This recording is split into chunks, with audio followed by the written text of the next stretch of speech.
I tried F125 online so you never have to, because you couldn't possibly want to miss out on all this unbelievable wheel-to-wheel racing action. We start things off here at the home Grand Prix, but in reverse, which in hindsight maybe wasn't a great idea, stepping into F125 online for the very first time on this channel, but I guess I'm living for the chaos, and there definitely is going to be some in reverse. Maybe people don't know the way to go, and clearly people don't, because there's about 4 different collisions going on. There's about 5 cars that have cut the corner, and we've managed to still go in a straight line somehow, with cars going left and right. Okay.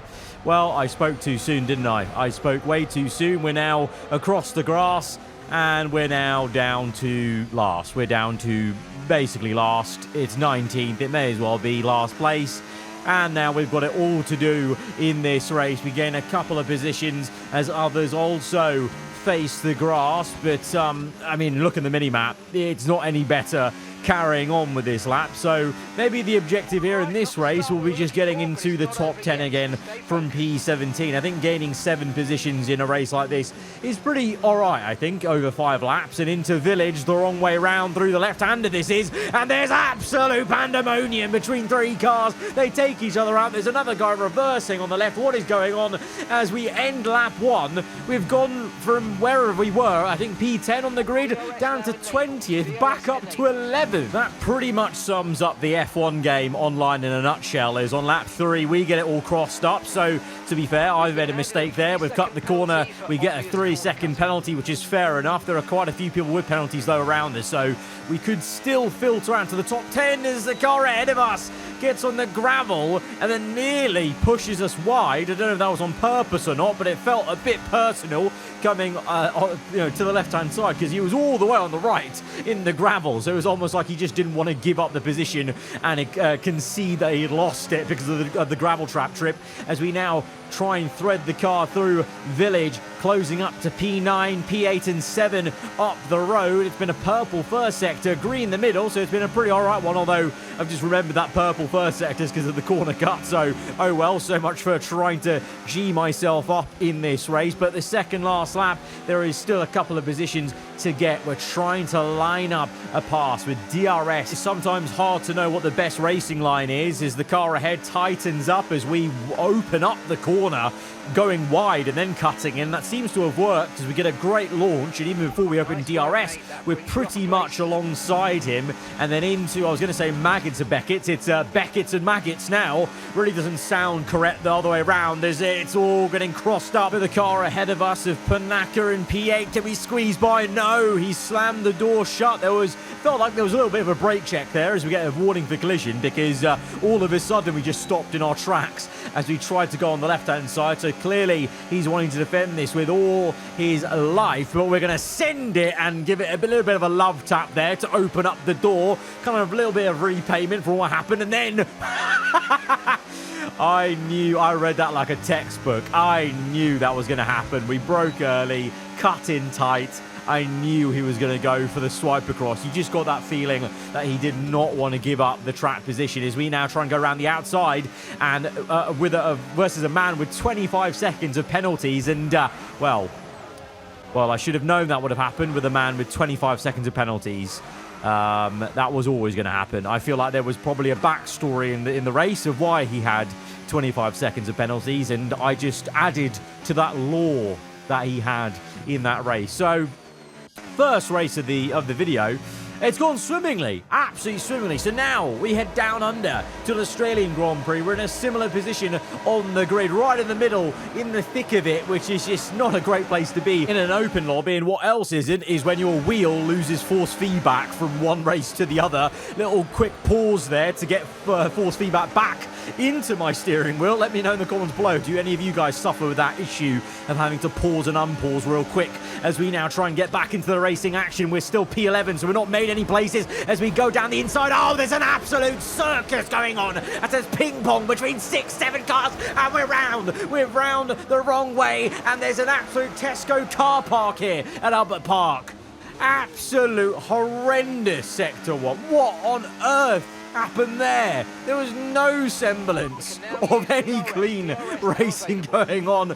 I know we went a bit wide and deep into the right-hander, but it was, well, I was just a passenger. I was trying to cut my way through and try and make it by, but we got caught up in it, and now we're getting sent wide a little bit, although we've outbroken ourselves a little bit, so that was my bad. But also at the same time, I got the vibe that, yeah, you see there with the swipe across, I got the vibe that this guy did not want to give up. There's a common theme here, is people not wanting to give up the position no matter what, even if you clearly have the overspeed. As we now go for the move, and I just knew trying to go for a move here was just not going to work, and what do you know, I was correct.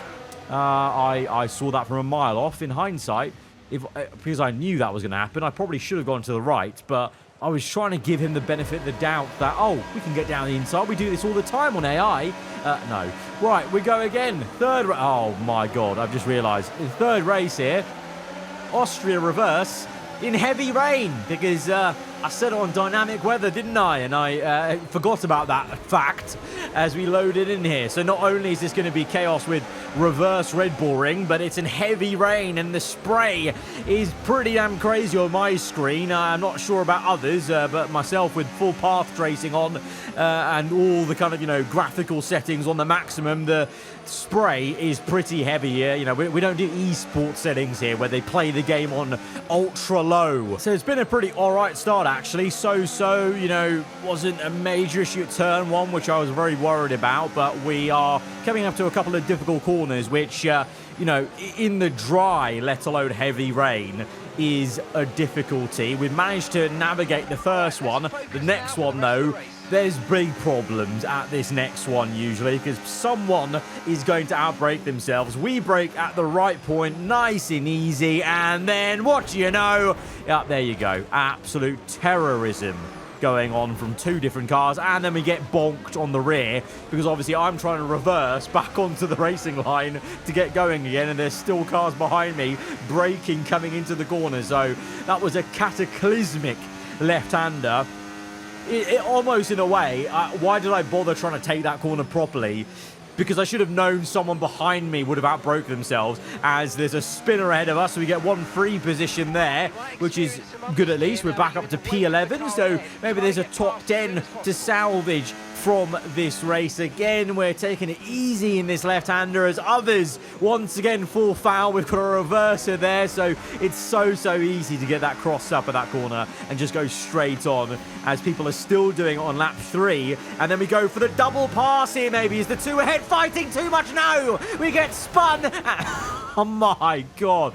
And the guy comes in to finish the job. Ryan over there, he knocked us sideways, and then he finished the job by ploughing into us at the wall there. He's got 0007 at the end of his name. Let's just say he's definitely earned the badge. He's earned the number 0007. Forget 007, because that was an absolute murder and a half. So that race went nowhere. We're now on to race number 4 of this video. And by the way, this entire time, obviously, we're trying to aim for the best position we can. Obviously, trying to go for a win. That would be a great way to end the video. Here at Imola, I was hopeful, you know. I did think we could do well. I've always gone well at Imola. When we've done some online videos. I remember the elimination mode where we won very last minute around Imola, and there's absolute no sense of direction for 3-4 cars going across the gravel trap as we cut through these guys like a hot knife through butter up into P5. More gravel trap trips. This really is the gravel Grand Prix it's turned into, as we're now up into a podium position. P3 now closing up to Joe or Joey or Gigs, or however you want to say it, as we go on the outside. He's going to outbrake himself, and surprise, surprise, he takes a trip into the gravel. Literally everyone we've overtaken has gone into the gravel. Is it this guy's turn? He's in FaZe, apparently. I didn't know FaZe had an F1 team, but here you go. So now closing up to P1. It's been a very easy run to P2. You know, with Joey, we had to be a bit cautious, but he basically outbroke himself, and we kind of put him into that position, I felt, because we let him go to the inside, and I kind of just sensed that he was going to defend hard, but he basically defended too hard and went into the gravel, and I'm getting the sense oh, gravel again! Surprise, surprise! I got the sense there, though, that this phase ruined. He brake checked us a bit into the second last corner, so I thought, there's going to be some funny business going on. We've overtaken him because he took a trip into the gravel, but we stick to the outside because, there you go, massive corner cut, double corner cut, 3 passes, and he would have taken us out if he took the inside line. But to my surprise, I don't know what the penalty system's like. How is that not a penalty? He just cut 2 corners to 3 passes, and that wasn't a penalty. Oh well. Anyway, we learned from our mistakes. This time, we tuck up. We've got DRS. I've saved a lot of battery on purpose to really push away and try and get clearly into the lead, but we still haven't shaken him. But we've now stuck to our guns at the apex, and he's spun himself on my rear wing because he tried to take me out there and he spun himself out. So at this point, I'm just in flow state. We're gapping everyone. We're setting the fastest lap. We're on the home stretch, 2 laps to go. We're 4 seconds ahead of P2. It looks like we've got this win in the bag. Right? Wrong. Last lap. Guess what? Guess who we're catching up to? Someone going very slow, a lap down. Oh, it's our friend. It's our pal. And who wants to bet he's not going to be playing friendly here, as you can already tell. There is going to be no blue flags business going on here. And I'm quite conscious of the cars behind me closing up, so we need to try and somehow get past him, or at least get to the end of the lap before they catch us up. But he's gone a little bit too slow there, so we try and go through. We've actually duped him and overtaken him again. He's going to come at us, though, at a rate of knots behind the mirror. He's taken a trip across the gravel. I've half spun it, though. That was the issue there, so we've let him maybe back in a bit, because I'll take the corner normally. He's going to watch the mini-map, cut across. We know that. We brake, and we dodge him once. No, we can't dodge him again. Oh, we did so well. You've got to admit, we did so well at dodging him. I just knew that he was going to come across on the left, but what I didn't account for was him continuing to accelerate and somehow ping-ponging back left. And then into the final 2 corners. What is going on? There's 1, 2, 3, 4, 5, 6 cars just spinning and having collisions all on their own. I don't know what just happened in those final couple of corners, but it was like lap 1 again, where like a bomb just went off and everyone just span it. But again, no win. This time though, final race of the video, and we're on pole.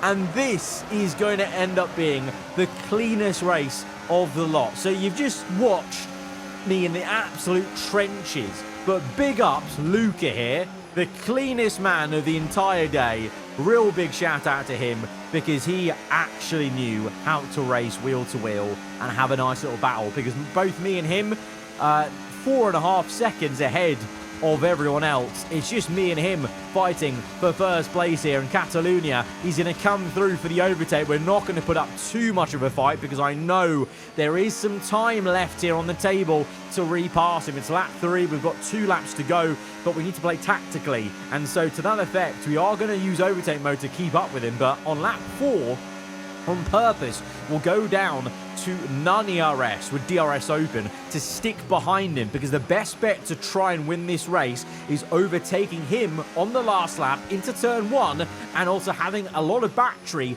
to then blitz it in this second DRS zone so he can't make the repass on the last lap. So playing very tactically here to try and get this elusive win on F125 online. If we can get the win, job done. I can never play, I don't need to play F125 online ever again until like they bring back elimination mode, as we now go down the inside. DRS, a little bit of battery use, but we've still got over 50% battery left, and we'll try and maintain that sort of battery level where, using hot lap a little bit, but I'm also going down to none to try and get the battery back, because essentially I need as much energy as possible for the second DRS zone. But I'm hoping this will be the win, and then, that we don't need to play the mode ever again. I mean, I'm sure a majority of you guys that watch me on this channel, you're probably all like me. You're all single-player players, and I hope this video has served a great illustration to you that